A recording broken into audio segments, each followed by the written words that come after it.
প্রকৃতির এই ছোট ও বুদ্ধিমান স্তন্যপায়ী প্রাণী কাঠবিড়ালি। এর ইংরেজি নাম স্কুইরেল।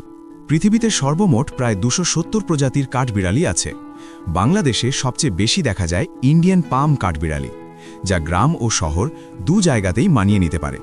তাদের সবচেয়ে আলোচিত বৈশিষ্ট্য হল বড় লেজ, যা ভারসাম্য, যোগাযোগ এবং শীতের শরীর ঢাকার কাজে সাহায্য করে।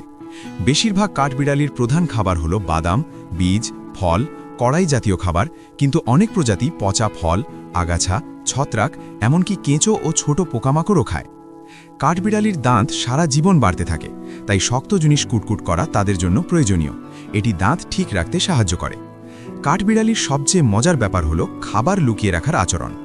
কাঠবিড়ালি শীতের আগে বিপুল পরিমাণ খাবার মাটির নিচে কেটে বা ঢেকে রেখে দেয়। প্রতিটি সিজনে তারা হাজার হাজার বীজ লুকিয়ে রাখতে পারে, কিন্তু সবগুলো উদ্ধার করে না। এই ভুলে যাওয়া বীজগুলোই নতুন গাছ জন্মাতে সাহায্য করে।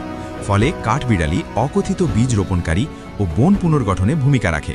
তারা শুধু বীজ ছড়ায় না, তাদের খাদ্য জমা ও খোঁড়াখুড়ির কারণে মাটি বেশি ফাঁপা করে, যার ফলে পানি, গ্যাস ও পুষ্টি মাটির গভীরে প্রবেশ করে।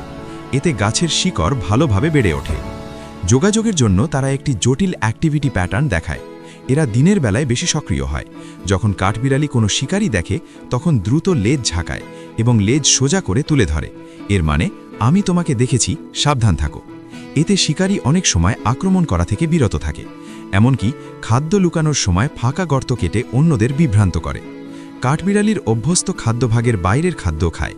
এতে তারা খোলা জায়গায় চলে আসে এবং শিকারীদের সহজ টার্গেটে পরিণত হয়। এই কারণেই কাঠবিড়ালি খাদ্যচক্রে একটি গুরুত্বপূর্ণ মধ্যবর্তী স্তম্ভ।